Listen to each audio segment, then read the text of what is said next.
Welcome back to another technical deep dive here in the debug zone. Today we're tackling a big question and breaking it down with insights from other users. Hopefully this clears up some misconceptions and helps you get the answer you need.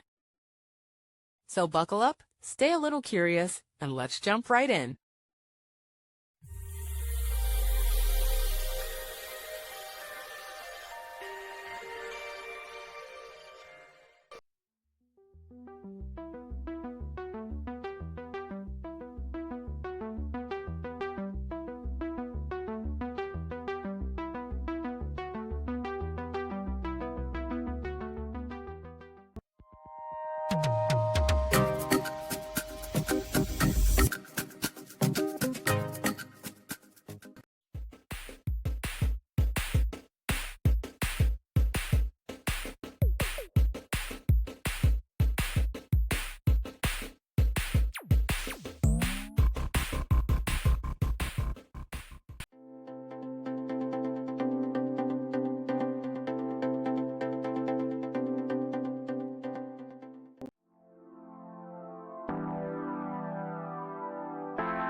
And that's a wrap.